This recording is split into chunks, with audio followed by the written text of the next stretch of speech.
आपने मुझे बुला लिया होता आचार्य। शिष्टाचार में जो कहा है उसका सदैव पालन करना चंद्रगुप्त। जहां तक हो सके आचार्यों के पास जाना, और ना हो सके तो उन्हें सम्मान सहित बुलाना, पर आदेश मत देना। शारंग्रव,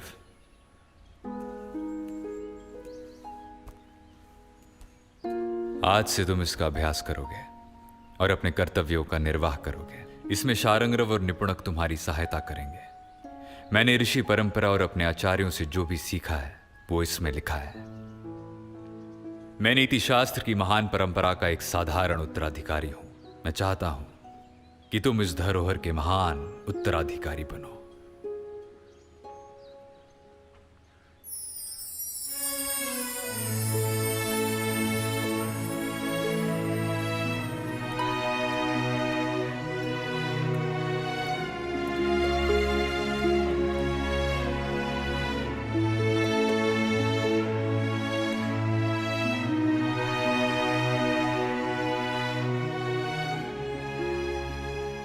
अमात्य शब्द का अर्थ है ऐसे अधिकारियों का समुदाय जो सदैव राजा के निकट या साथ रहे।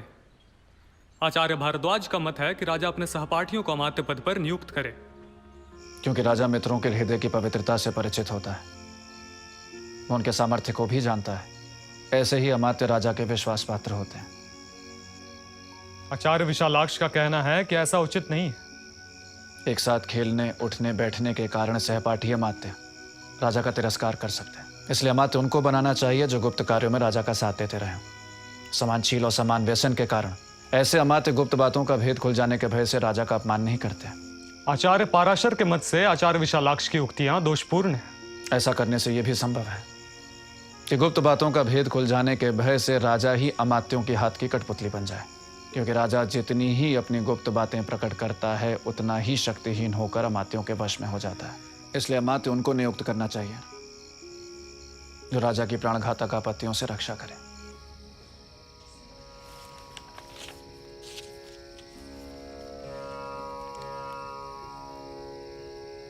नेति पिशुना, आचार्य पिशुन, इसे भक्ति कहते हैं। प्राणों की चिंता न करके राजा की सहायता करना भक्ति है, सेवा धर्म है। यह बुद्धि का प्रमाण नहीं है जो अमात्य का सर्वोच्च गुण है। इसलिए अमात्य पद पर उन्हीं को नियुक्त करना चाहिए जो विशिष्ट राजकीय कार्यों पर नियुक्त होकर अपने कार्यों को करके दिखाते। इससे उनकी बुद्धि की परीक्षा होती है। आचार्य कोणपदत इस मत को नहीं मानते। उनका मानना है कि ऐसे लोग अमात्यों के लिए उचित गुणों से शून्य होते हैं। अमात्य पद जिनको वंश परंपरा से उपलब्ध रहा हो उन्हें ही इस पद पर नियुक्त करना चाहिए। वे सभी रीति नीति से परिचित होते हैं। अपना अपकार होने पर भी वे पीढ़ियों से संबंध होने के कारण राजा को नहीं छोड़ते। यह स्वभाव पशु पक्षियों में भी देखा जाता है। गाय अपरिचित गोष्ठ को छोड़कर परिचित गोष्ठ में ही जाती है। आचार्य व्यातवादी आचार्य कोणपदंत के मत से सहमत नहीं है। उनका मानना है कि ऐसे अमात्य राजा का सब कुछ अपने अधीन कर राजा के समान स्वतंत्र वृत्ति वाले हो जाते हैं। इसलिए नीति कुशल राजा नए व्यक्तियों को ही अमात्य नियुक्त करे। नए अमात्य दंडधारी राजा को यम का दूसरा अवतार समझकर उसकी कभी भी अवमानना नहीं करते। आचार्य बहुदंती पुत्र इससे असहमत है। उनका मानना है कि नीति शास्त्र में निपुण पर प्रत्यक्ष कार्य के अनुभव के बिना व्यक्ति राजकार्यों को नहीं कर सकता। इसलिए जो व्यक्ति कुलीन, बुद्धिमान, विश्वासपात्र, वीर और राजभक्त हो उन्हें अमात्य पद पर नियुक्त करना चाहिए। लेकिन मेरे आचार्य कौटिल्य के अनुसार भारद्वाज से लेकर बहुदंती पुत्र तक की विचार परंपरा अपनी अपनी जगह पर ठीक है। किसी भी पुरुष के सामर्थ्य की स्थिति उसके कार्य की सफलता पर निर्भर करती है, परंतु उसकी कार्य क्षमता उसकी विद्या और बुद्धि पर ही आंकी जा सकती है। इसलिए राजा को चाहिए कि वो अपने सहपाठी आदि की भी सर्वथा अवहेलना ना करे। उसके लिए वो विद्या, बुद्धि, साहस, गुण, देश, दोष, काल और पात्र का विचार करके ही अमात्यों की नियुक्ति करे, किंतु उन्हें अपना मंत्री ना बनाए।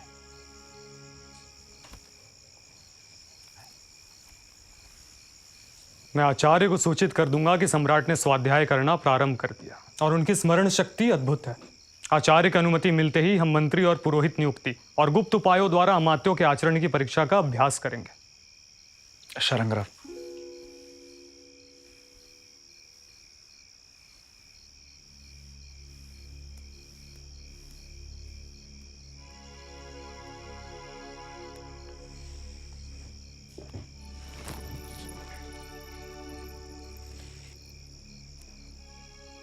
शारंगराव, तुम मेरे सहपाठी रहे हो, आज भी हो।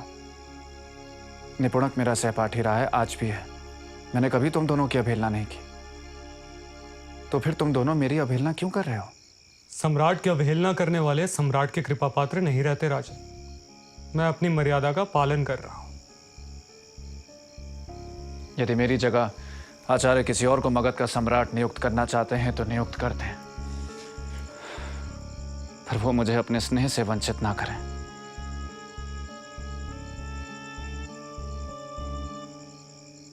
नहीं चाहिए मुझे मगध का साम्राज्य, यदि यही मेरे स्वजनों की मर्यादा है। आपको आचार्य पर संदेह क्यों हो रहा है? इसलिए कि मगध विजय के लिए मेरे साथ आए सहायक राजाओं को उनकी सहायता के बदले में मैंने धन देने का वचन दिया था। वो मुझसे हर दिन मगध के राजकोष का हिस्सा मांग रहे हैं, पर मेरे पास उत्तर नहीं है। पर्वतक को आधा राज्य देने का वचन दिया था, वे मुझसे आधा राज्य मांग रहे हैं, पर आचार्य इस पर मौन है। अब उनकी दृष्टि 80 करोड़ की संपत्ति पर है। मैं परतंत्र हूं, पर वे स्वतंत्र हैं। आचार्य ने पर्वतक, उनके पुत्र मलय केतु और दूसरे राजाओं की गतिविधि पर कोई रोक नहीं लगाई, और मैं राजप्रसाद में बंदी हूं। ऐसा क्यों शारंगराव? मेरे पास पाटलिपुत्र की कोई सूचना नहीं आती, और दूसरे राजाओं के पास मेरी सूचना तक है। ऐसा क्यों शारंगराव? आचार्य ने जो मुझे नहीं बताया वो मुझे पर्वतक ने बताया। क्या बताया पर्वतक ने? यही कि पाटलिपुत्र में कुछ लोग मेरा विरोध कर रहे हैं और आचार्य इस पर मौन है। आचार्य जब उचित समझेंगे अपना मौन तोड़ेंगे। एक ही बात को बार बार दोहराना वाणी का दोष और दुरुपयोग है। फिर भी आपको विश्वास दिलाने के लिए कहता हूं, आचार्य वही निर्णय लेंगे जो राष्ट्र के हित में है।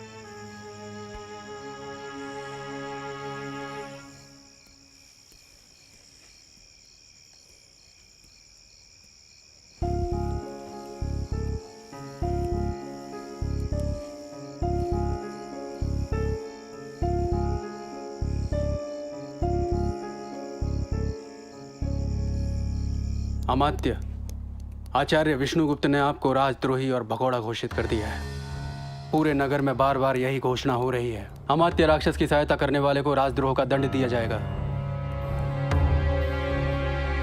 शकटदास बंदी बना लिए गए हैं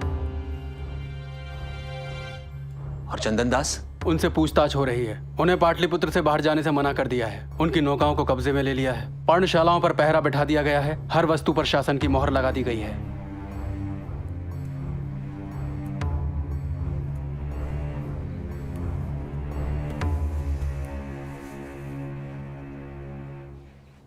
विराध, मैं पर्वतक को आधा राज्य दूंगा और उसके सहायक राजाओं को धन। चंद्रगुप्त की हत्या की सूचना लेकर स्वयं पर्वतक आए या उनका पुत्र मलयकेतु आए, उसी क्षण से मगध का आधा राज्य उनका। दैव विपरीत नहीं हुआ तो आज की रात चंद्रगुप्त की आखिरी रात होगी। क्या चंद्रगुप्त पर विष प्रयोग के लिए? विष देने वाली स्त्री प्रासाद में पहुंच गई है। विराध, किसी भी तरह हमें शकटदास को कारागार से निकालना है और चंदनदास को नगर से, धन से, छल से, भेद से, किसी भी तरह।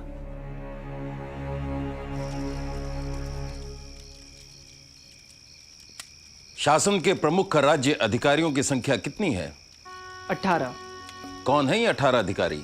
ये है मंत्री, पुरोहित, दौवारिक, प्रशास्ता, समाहर्ता, सन्निधाता, प्रदेष्टा, नायक, पौर, व्यवहारिक, कार्मांतिक, सभ्य, दंडपाल, अंतपाल और दुर्गपाल।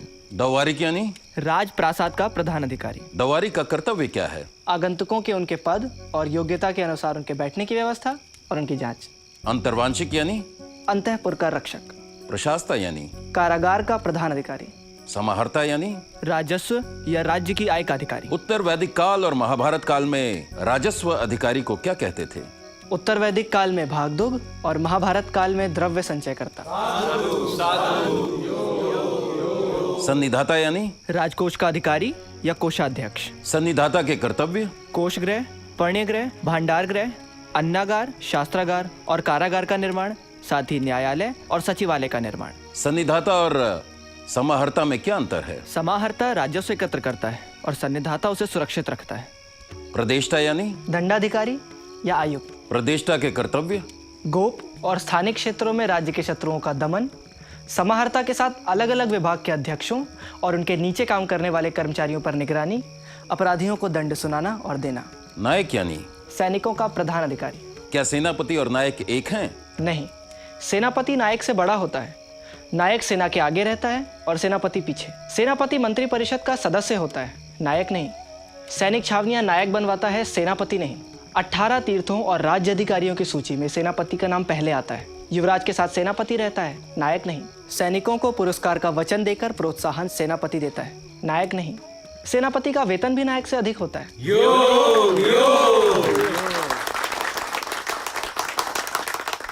पौर यानी नगर का प्रधान अधिकारी। व्यवहारिक यानी न्यायाधीश।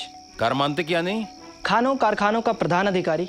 महाभारत में यह कार्य निर्माण कृत कहा गया है। सभ्य यानी मंत्री परिषद का अध्यक्ष। दंडपाल यानी सेना के निर्वाह का कार्य करने वाला प्रमुख अधिकारी। अंतपाल यानी सीमा प्रांत का प्रधान अधिकारी। दुर्गपाल यानी दुर्गों का प्रधान अधिकारी। प्रधानमंत्री पद के लिए कौन उपयुक्त है? जिसने स्वदेश में जन्म लिया हो, कुलीन, अगुण शून्य, निपुण सवार, ललित कलाओं का ज्ञाता, अर्थशास्त्र का विद्वान, बुद्धिमान, स्मरण शक्ति से संपन्न, चतुर, वाक्पटु, प्रगल्भ, प्रतिवाद और प्रतिकार करने में समर्थ, उत्साही, प्रभावशाली, सहिष्णु, पवित्र, मित्रता के योग्य, दृढ़, स्वामी भक्त, सुशील, स्वस्थ, धैर्यवान, अभिमान रहित, स्थिर प्रकृति और द्वेष रहित पुरुष ही प्रधानमंत्री पद के योग्य है। जिसमें 1/4 या आधी योग्यताएं हो, उन्हें मध्यम या निकृष्ट मंत्री समझना चाहिए। पुरोहित किसे चुनना चाहिए? चरित्रवान, वेद वेदांगों को जानने वाला, दंड नीति में पारंगत, प्राकृतिक और मानवीय विपत्तियों से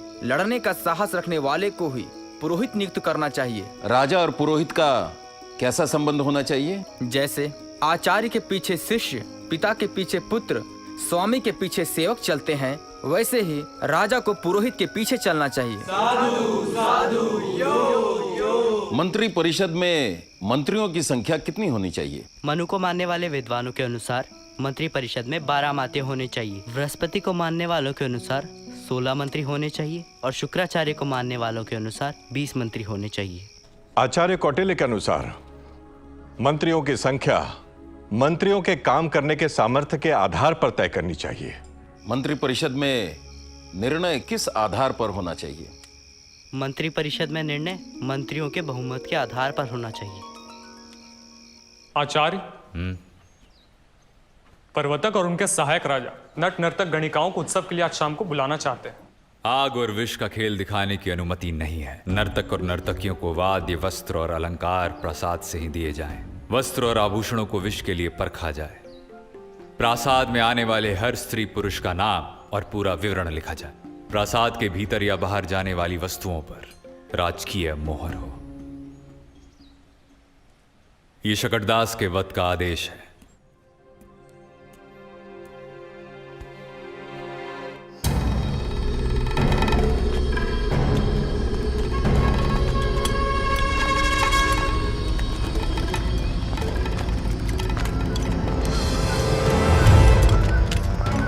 सावधान! हम किसी की हत्या नहीं चाहते। शकटदास को छोड़ दो। हम तुम्हें जीवित छोड़ देंगे ताकि तुम नगर जाकर अपने महामंत्री को यह सूचना दे सको कि अमात्य राक्षस अभी तक हारे नहीं हैं। आखिरी बार कह रहा हूं।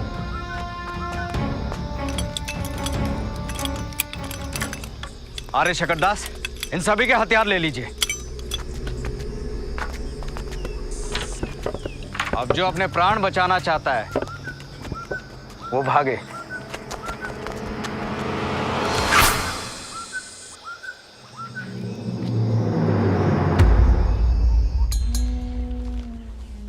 काप्टिक, उदास्थित, ग्रहपतिक, वैदेहक, तापस, सत्री, तीक्ष्ण, रसद और भिक्षुकी आदि अनेक प्रकार के गुप्तचर होते हैं।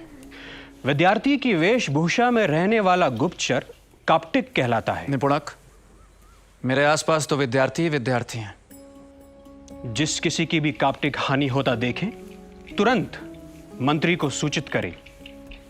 सन्यासी के वेश में रहने वाले गुप्तचर को उदास्थित कहते हैं। गरीब किसान के वेश में रहने वाले गुप्तचर को वैदेहक कहते हैं। जीविका के लिए सिर मुंडाए या जटा बढ़ाए गुप्तचर को तापस कहते हैं। वह नगर के नजदीक बहुत से मुंड या जटिल विद्यार्थियों को लेकर रहे और महीने 2 महीने तक लोगों के सामने शाक या मुट्ठी भर अनाज खाता रहे, पर छिपकर अपनी इच्छा अनुसार स्वादिष्ट भोजन करता रहे। वैदेहक और उसके अनुचर तापस गुप्तचर की पूजा अर्चना करते रहे और शिष्य मंडली घूम घूम कर प्रचार करे कि यह तपस्वी सिद्ध, भविष्यवक्ता और लौकिक शक्तियों से संपन्न है और वह भविष्य फल को जानने की इच्छा से आए हुए लोगों को यह काम आज होगा या कल राजा करेगा या नहीं आदि बताए। तापस गुप्तचर की क्षत्रिय आदि दूसरे गुप्तचर मदद करें। यदि प्रश्न करने वालों में बुद्धिमान और चतुर लोग हों तो उन्हें राजा की ओर से धन प्राप्त होने की बात कहे। मंत्री के साथ उनकी मुलाकात का योग बताएं। जब मंत्री से उनकी मुलाकात हो तो ऐसे लोगों को धन, नौकरी आदि देकर गुप्तचर की वाणी सच्ची सिद्ध कर दे। आगे, जो राजा के संबंधी ना हो पर जिनका पालन पोषण करना राजा के लिए जरूरी हो, जो सामुद्रिक विद्या, ज्योतिष, व्याकरण, अंगों का शुभ अशुभ फल बताने वाली विद्या, वशीकरण, इंद्रजाल, धर्मशास्त्र, पक्षी शास्त्र, शकुन शास्त्र, काम शास्त्र और नाचने गाने की कला में निपुण हो, वे क्षत्रिय गुप्तचर कहलाते हैं। अपने देश में रहने वाले जो धन के लिए प्राणों की परवाह न कर हाथी, बाघ और सांप से भिड़ जाते हैं, उन्हें तीक्ष्ण गुप्तचर कहते हैं। अपने भाई बहनों से भी स्नेह न रखने वाले, क्रूर प्रकृति के और आलसी स्वभाव वाले व्यक्ति को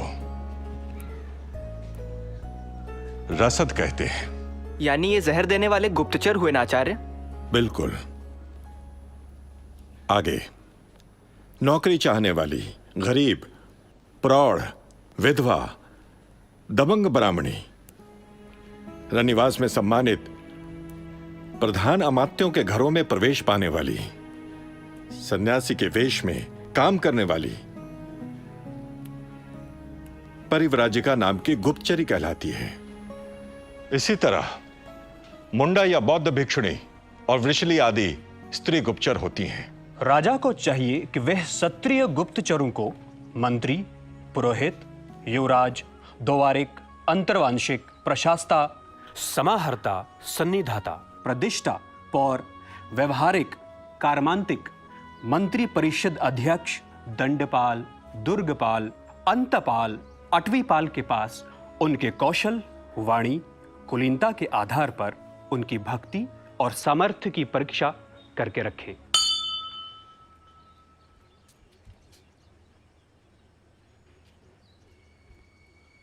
राजन आचार्य ने सूचना भेजी है कि शकटदास को शत्रुओं ने छुड़ा लिया है। चंद्रगुप्त, इन दिनों प्रश्न ही मेरा आहार है। मैं भोजन में अन्न कम और प्रश्न ज्यादा ग्रहण करता हूं। पर जिस तरह असमय भोजन करने से कुपथ्य हो सकता है, उसी तरह असमय प्रश्न करने से मानसिक उद्वेग बढ़ सकता है। मेरा नहीं, तुम्हारा। इसलिए अपने शत्रुओं की चिंता तुम मुझ पर छोड़ दो और तुम अपनी आत्मरक्षा और पाटलिपुत्र के शासन के बारे में विचार करो। शकटदास वधिकों के हाथ से निकलकर यमराज के पास जाएगा या फिर मेरी क्रोध की अग्नि में स्वयं आहुति बनकर आ गिरेगा। निपुणक, सम्राट को उनके कक्ष में ले जाओ।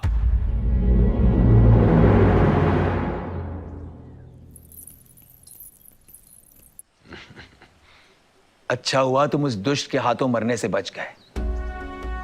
काश वो कपटी समझ पाता कि जब तक मगध में शकटदास, चंदनदास, सिद्धार्थक, सुसिद्धार्थक और विराट गुप्त जैसे रत्न हैं, तब तक पाटलिपुत्र को जीतना असंभव है। अब तुम कोश और पत्र व्यवहार संभालो। आराम का समय नहीं है। पर्वतक और उसके सहायक राजाओं को पत्र लिखना है। जल्दी जी पत्र लिखने की सामग्री ले आओ। निपुणक, यह आवाज मेरे सहायक राजाओं के कक्ष से आ रही है ना?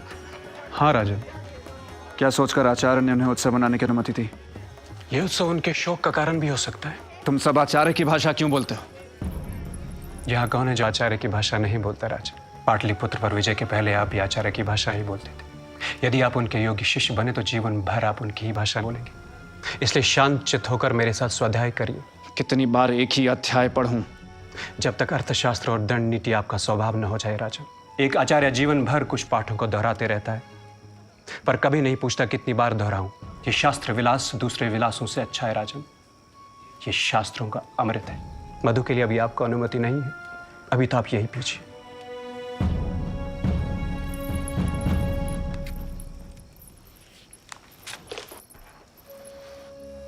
तीक्ष्ण नामक गुप्तचर छत्र, चामर, पंखा, पादुका आसन, पालकी और घोड़े आदि की देख रेख करता हुआ अमात्य की सेवा में रहे और उन पर नजर रखें। तीक्ष्ण से जो जानकारी मिले वे क्षत्रिय, स्थानिक, काप्टिक आदि गुप्तचरों को बता दे। रसोई बनाने वाला सूद, मांस पकाने वाला आरालिक, नहलाने वाला स्नापक, मालिश करने वाला संवाहक, बिस्तर बिछाने वाला आस्त्रक, दाढ़ी मूछ बनाने वाला कल्पक, श्रृंगार करने वाला प्रसादक, जल पिलाने भरने वाला उदक, परिचारक आदि विभिन्न नाम और रूपों में रहकर रसद नाम के गुप्तचर मंत्री और बड़े अधिकारियों की जासूसी करें। इसी प्रकार बौने, कुबड़े, किरात, गूंगे, बहरे, मूर्ख आदि के वेश में गुप्तचर, नट, गायक, नर्तक, कथा कहने वाले, कूद फांद कर खेल दिखाने वाले आदि के वेश में स्त्री गुप्तचर सब रहस्यों का पता लगाए। परिव्राज्य का गुप्तचर रसद गुप्तचर से मिली खबर काप्टिक आदि को पहुंचा दे। काप्टिक गुप्तचर संकेत लिपि द्वारा सूचना राजा तक पहुंचाए। ऐसा करते समय ध्यान रखा जाए कि संस्था गुप्तचर को संचार और संचार गुप्तचर को संस्था गुप्तचर न जान पाए। यदि परिव्राजिका का अमात्य और अधिकारियों के घर में प्रवेश बंद हो जाए तो द्वारपालों के जरिए खबर परिव्राजिका तक पहुंचे। यह भी संभव न हो तो अंतःपुर के नौकरों के माता पिता बनने का बहाना करके वृद्ध स्त्री पुरुष भीतर जाकर जासूसी करें। रानियों के बाल संवारने वाली, नाचने गाने वाली स्त्रियां या दासियों द्वारा या निजी संकेतों वाले गीतों, श्लोकों, प्रार्थनाओं या बाजों, बर्तनों, टोकरियों में गुप्त लेख रखकर अंतःपुर के समाचारों को बाहर लाया जाए। यदि यह भी संभव ना हो तो गुप्तचर किसी भयंकर बीमारी या पागलपन के बहाने से आग लगाकर या किसी को जहर देकर जब अंतःपुर में कोलाहल मच जाए तब चुपचाप बाहर निकल आए। एक दूसरे से अपरिचित तीन गुप्तचर यदि एक ही समाचार लाएं तो उसे ठीक समझना चाहिए। यदि वे परस्पर विरोधी समाचार लाएं तो या तो उन्हें नौकरी से निकाल दिया जाए या उन्हें चुपचाप पिटवा दिया जाए। राजन, आपका शयन की व्यवस्था आचार्य ने दूसरे कक्ष में की है। आज भी?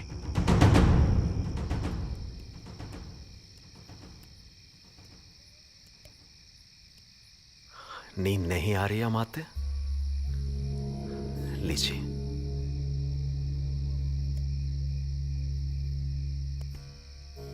जब तक वो कुटिल और उसका शिष्य पाटलिपुत्र के भीतर है, नींद कैसे आएगी शकटदास? कल पाटलिपुत्र में भूचाल आएगा। आज रात चंद्रगुप्त की हत्या हुई तो भी और नहीं हुई तो भी। मैं नहीं जानता चंद्रगुप्त की हत्या ये मेरा पहला अपराध होगा या अंतिम। महान स्वप्न, महान निश्चय, महान प्रण क्या राज्यकर्ताओं को हत्यारा तक बना देते हैं? क्या मेरी और आचार्य विष्णुगुप्त की यही नियति है? युद्ध है तो हिंसा है, और जो अहिंसा चाहते हैं उन्हें भी हिंसा सहने के लिए तैयार रहना पड़ता है ना अमात्य। और वे अक्सर अहिंसा के नाम पर बड़ी कीमत चुकाते हैं। आप मगध के भविष्य के लिए युद्ध लड़ रहे हैं। आप योद्धा हैं, हत्यारे नहीं हैं। काश ये सच हो।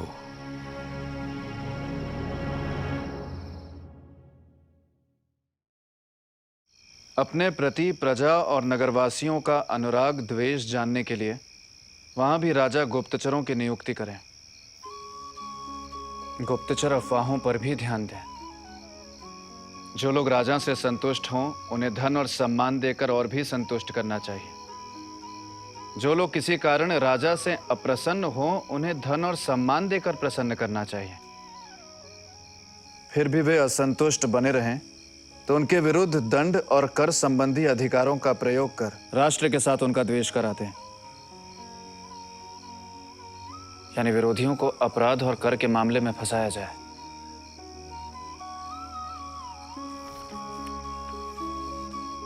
जब सारा जनपद उनका द्वेषी हो जाए तब चुपचाप उसका वध करा दिया जाए या संतुष्ट जनपद से ही उनका दमन करा दिया जाए। राजन, पर्वतक की हत्या हो गई। लगता है कल रात किसी गणिका ने उन्हें विष दे दिया।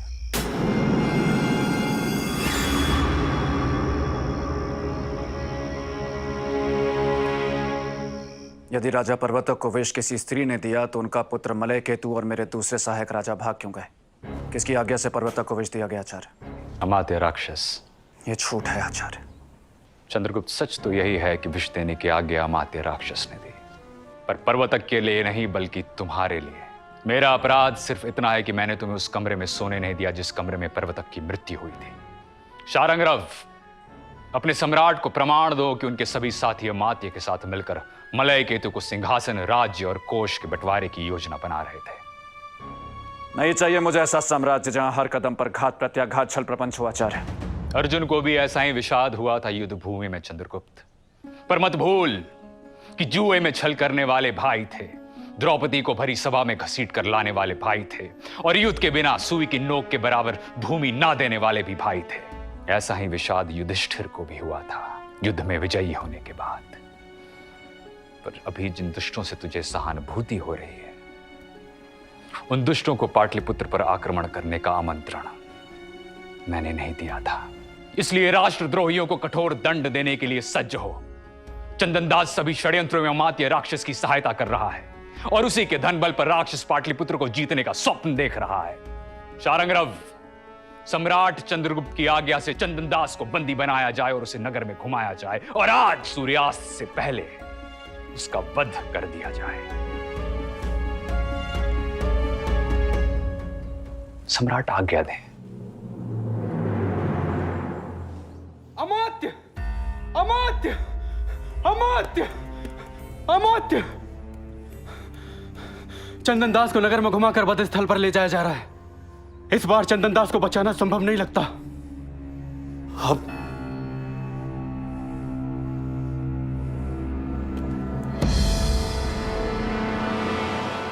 मगध के रत्नों को खोकर मगध विजय में क्या रखा है? शकटदास, आचार्य विष्णुगुप्त मुझे पराजित देखना चाहते हैं। मुझे अब आत्मसमर्पण करना ही होगा।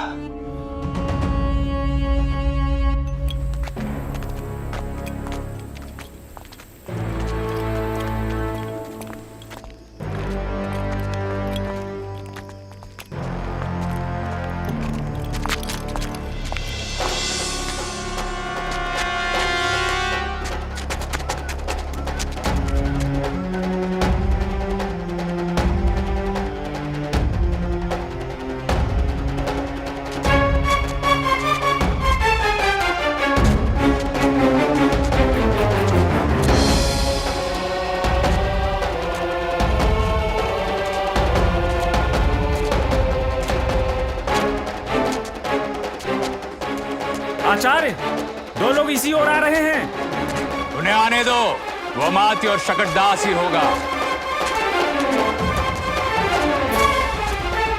महामंत्री, आपका अपराधी मैं हूं, चंदनदास नहीं महामंत्री। मेरे प्राण ले लीजिए, पर चंदन दास को छोड़ दीजिए। तुम्हारे प्राण ले लूंगा तो भारत का भला कैसे होगा अमात्य? शकटदास को भी सम्राट ने भागने दिया। सिद्धार्थक सुसिद्धार्थक सभी आपकी सेवा में सम्राट की आज्ञा से गए थे। इस किंचन आचार्य की एक प्रार्थना है, अपने हाथों से चंद्रगुप्त का राज्य अभिषेक कीजिए और अपने मगध और मेरे भारत को संभालिए। इतने दिनों से आपके कर्तव्यों का भार ढोते ढोते मेरे कंधे थक गए हैं। अपना पद संभालिए आचार्य, और मुझे तक्षशिला वापस जाने की आज्ञा दीजिए अमात्य।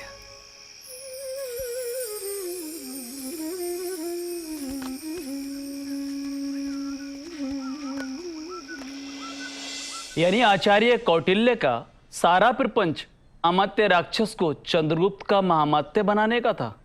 नंद भक्त से राष्ट्र भक्त बनाने का, अपने सबसे बड़े विरोधी को सबसे बड़ा पद देने का साहस निष्कपट, निष्कलंक, अपरिग्रही आचार्य ही कर सकता है। यह होता है योग्यता का सम्मान। धननंद का क्या हुआ आचार्य? आचार्य, धननंद को वन में संसार के दुखों से मुक्ति मिल गई। ओम शांति शांति। अमात्य राक्षस के चंद्रगुप्त के महामंत्री बनते ही सारे शत्रु भाग गए। अमात्य ने चंद्रगुप्त का राज्याभिषेक और नंद पुत्री के साथ उसका विवाह करवाया। क्या आप पाटलिपुत्र में नहीं रह सकते आचार्य? मेरा काम राजनीति पढ़ाना है, राजनीति करना नहीं चंद्रगुप्त। और उसके लिए श्रेष्ठ व्यक्ति तुम्हें मिल चुका है। गुरुदक्षिणा में क्या दूं आचार्य? अन्न से बढ़कर कोई दूसरा धन नहीं, और भूख से बड़ा कोई दूसरा शत्रु नहीं। इसलिए तेरे खेतों में इतना अन्न हो कि तेरे राष्ट्र के खेतों में बिखरे हुए अन्न से किसी वानप्रस्थ, किसी अपरिग्रही का निर्वाह हो जाए। पर खेत में बिखरे अन्न का भाग कर के रूप में लेना ना भूलना। तेरे तालाब, तेरी नदियां जल से भरी रहें, साफ रहें, खेत प्यासे ना हो। यही मेरी गुरु दक्षिणा होगी। मेरी प्रसन्नता के लिए कुछ तो मांगे आचार्य। शारंगरव और निपुणक के जूते फट चुके हैं, उनके लिए जूते, छतरी और 2 वस्त्र दे दे। आपके लिए? मेरे पैरों में कांटे चुभने दे, तभी तो मैं उन्हें नष्ट करूंगा। मेरे लिए भिक्षा मांगकर ला सकेगा जूते?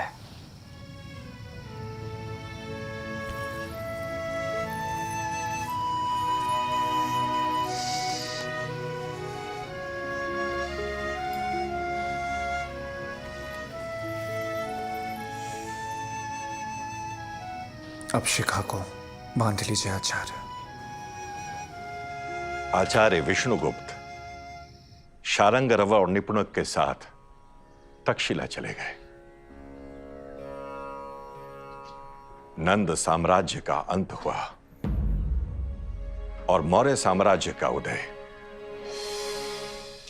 एक हाथ में शस्त्र, दूसरे हाथ में अर्थशास्त्र, और पीठ पर अमात्य राक्षस जैसे योग्य लोक सेवकों का बल लेकर चंद्रगुप्त ने इतिहास का एक नया अध्याय लिखना प्रारंभ किया। सन्निधाता सम्राट। क्या कारागार में स्त्रियों और पुरुषों के लिए अलग अलग स्थान है? हाँ सम्राट। क्या कोष गृह, पण्यगृह, कोष्ठागार, अन्नागार, कारागार में कुएं हैं? हाँ सम्राट। सभी में नहाने के लिए स्नानागार? कोष गृह और कोष्ठागार में नहीं है सम्राट। सभी में स्नानागार बनवाए जाएं। सम्राट। वर्षा का जल नापने के लिए कोष्ठागार में कोई सुविधा है? नहीं है सम्राट। वर्षा का जल नापने के लिए कोष्ठागार में कुंड बनवाया जाए जिसके मुंह का घेरा 24 अंगुल हो। सम्राट। क्या बाजार में नकली स्वर्ण मुद्राएं चलती हैं? हाँ हाँ सम्राट। आज से नकली स्वर्ण मुद्रा नहीं चलेगी। सिक्कों के पारखी पुरुषों द्वारा स्वर्ण मुद्रा का संग्रह किया जाए। जो नकली हो उन्हें तुरंत कटवा दिया जाए ताकि वो चलन में ना आए। नकली सिक्के लाने वाले पुरुष को भी प्रथम साहस दंड दिया जाए। सम्राट। सन्निधाता। सम्राट। क्या आपको जनपद और नगर से होने वाली आमदनी की जानकारी है? हाँ सम्राट। यदि मैं आपसे पिछले 100 वर्षों की आमदनी का लेखा जोखा पूछूं तो क्या बता पाएंगे? नहीं सम्राट। महामात्य जी सम्राट। आप ऐसी व्यवस्था करें कि किसी भी कोषाध्यक्ष से पूछा जाए तो वो पिछले 100 वर्षों की आमदनी का हिसाब दे सके। जी सम्राट। शुल्क का अध्यक्ष शुल्कशाला का निर्माण करवाए। उसके पूर्व और उत्तर में मुख्य द्वार के पास शुल्कशाला की पहचान के लिए एक ध्वज लगवा दे।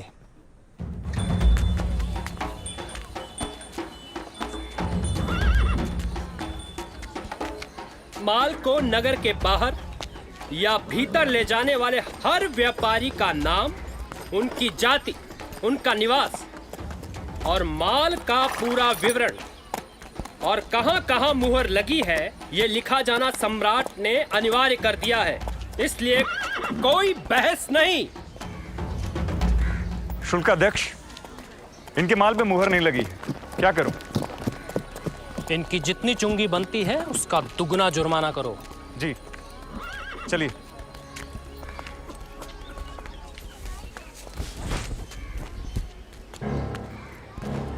शुल्काध्यक्ष, माल पर नकली मोहर लगी है। चुंगी का 8 गुना जुर्माना।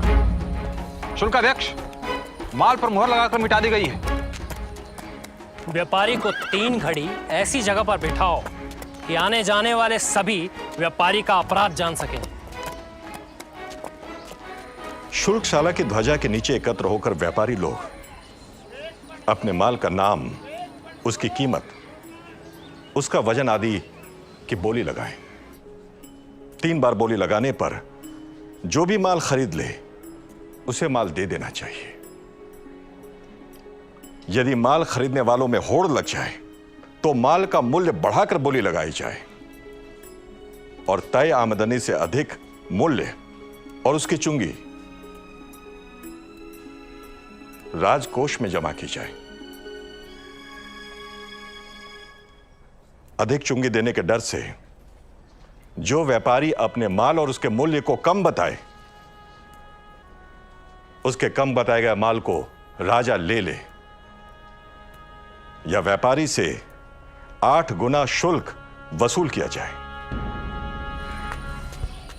शुल्काध्यक्ष, एक व्यापारी ने ऊपर ऊपर घटिया माल दिखाया पर नीचे बढ़िया माल छुपाया और मूल्य घटिया माल का बता रहा है। बढ़िया सामान की चुंगी का 8 गुना दंड दो। जी।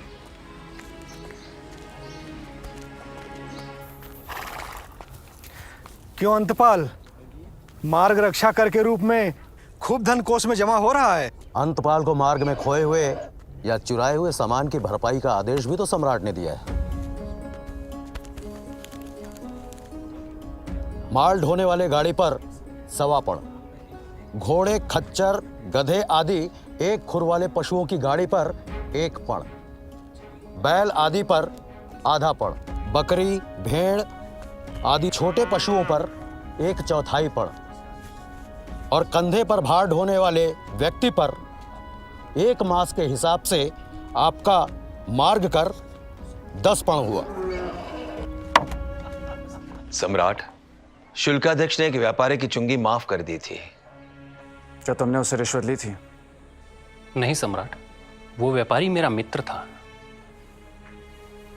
अमात्य, राज्य को जो चुंगी मिलने वाली थी उसका 8 गुना शुल्काध्यक्ष को दंड दिया जाए। अमात्य, माँ ने कहा सम्राट से विवाह कर लो, मैंने कर लिया। सबने कहा सम्राट को क्षमा कर दो, मैंने कर दिया। मैं जानती हूँ राजाओं के लिए विवाह भी एक राजनीति होती है, पर क्या प्रेम भी राजनीति होती है अमात्य? मैं तेरे पिता जैसा हूं दुर्धरा, सिर्फ एक ही बात कहूंगा, अतीत को नहीं, भविष्य को देख और अपने नए संसार की शुरुआत कर। शची बन और चंद्रगुप्त को इंद्र बना। शची के पिता की हत्या तो इंद्र ने भी की थी, पर एक बात जरूर जानता हूं, चंद्रगुप्त के हाथों में तेरे पिता का खून नहीं है, वो निर्दोष है। क्या मेरे पिता जीवित हैं अमात्य? नहीं होने की संभावना ज्यादा है बिटिया।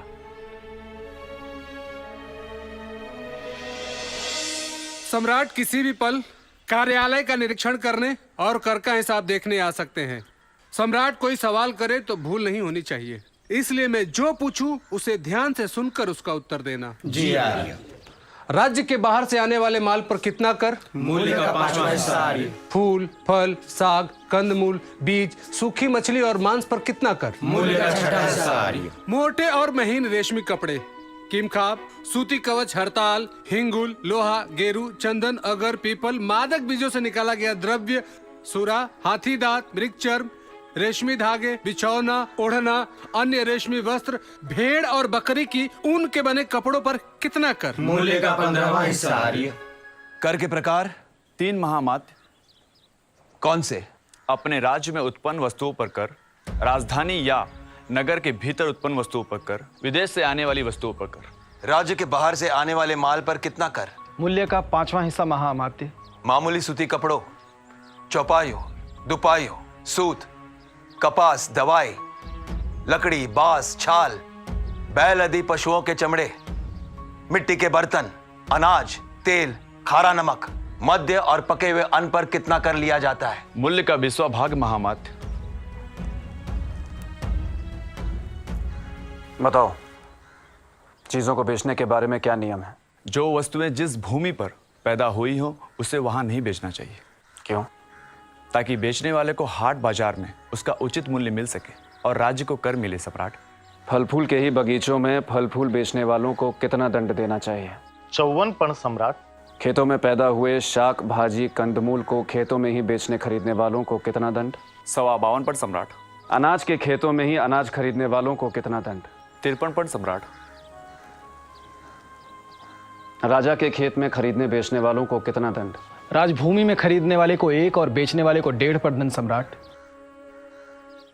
तौल और माप के अध्यक्ष को चाहिए कि वो हर चौथे महीने तुला, बाट, द्रोण आदि की जांच परख करें।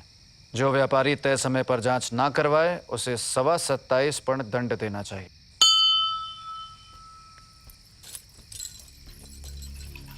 देवी, आपके आचार्य विष्णुगुप्त ने राजा के लिए पत्नी से सुरक्षा के भी कुछ नियम बनाए होंगे। हाँ। क्या है वे नियम? राजा किसी बूढ़ी विश्वस्त परिचारिका के साथ महारानी से मिले, अकेला किसी रानी से ना मिले। और राजा मुंडी जटी और इसी प्रकार के अन्य धूर्त और बाहर के दासियों से रानियों को ना मिलने थे। रानी के रिश्तेदार भी उसे प्रसव व बीमारी के अलावा ना मिलने पाए। 80 वर्ष के पुरुष और 50 वर्ष की बूढ़ी स्त्रियां माता पिता की तरह रानियों के हित चिंतन में लगी रहें। और अंतःपुर के बूढ़े, वृद्ध और नपुंसक पुरुष रानियों के चरित्र का ध्यान रखें और उन्हें राजा के हित की कामना में लगाएं। और यदि पत्नी स्वयं राजा से मिलने चली आए तो? कुछ लिखा है आपके आचार्य ने? पता नहीं, देखता हूं। मेरी एक बात ध्यान रखिएगा सम्राट, मैं राजवंश के लिए कोई खेत नहीं हूं जो सिंहासन के लिए सिर्फ एक उत्तराधिकारी को जन्म दूं। मैं आपकी अर्धांगिनी हूं। सुख दुख में आपके साथ रहूंगी, पर स्त्री के अधिकार के लिए लड़ूंगी। यदि आपने मेरे पिता की हत्या की है तो आपको उस अपराध का फल मिले। देवी, बस आज से आपका और मेरा युद्ध खत्म। मुझे अभय दीजिए कि मैं सदैव अपने पति और अपने राजा को उसके कर्तव्य याद दिलाती रहूं, चाहे फिर वो उसे अप्रिय ही क्यों ना हो।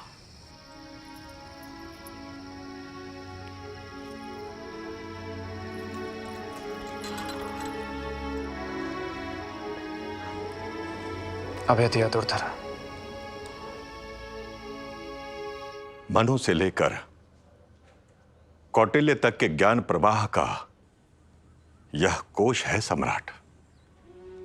न इसके पहले इस जैसा कोई ग्रंथ लिखा गया और इसके बाद इस जैसा कोई ग्रंथ लिखा जाएगा, इसमें मुझे संदेह है। भारत के राजनीति के ऋषियों के चिंतन का सार है यह, और जब तक अर्थशास्त्र भारत के जीवन में रहेगा, या हर राजा, हर शासक, हर मंत्री, हर लोक सेवक को याद दिलाता रहेगा कि वह प्रजा के वेतन भोगी सेवक से बढ़कर कुछ नहीं है। जब तक यह ग्रंथ भारत की स्मृति में रहेगा, यह शासनकर्ताओं को स्मरण कराता रहेगा कि भारत एक राष्ट्र है और इस महान राष्ट्र के एक शिक्षक में भी इतना सामर्थ्य है कि वह नंद वंश जैसे पर्वत को भी जड़ सहित उखाड़ कर फेंक सकता है। इसलिए मैं उस आचार्य विष्णुगुप्त कौटिल्य और सभी महान आचार्यों को स्मरण कर अर्थशास्त्र की यह प्रति आपको समर्पित करता हूं। सभी शिक्षकों को प्रणाम।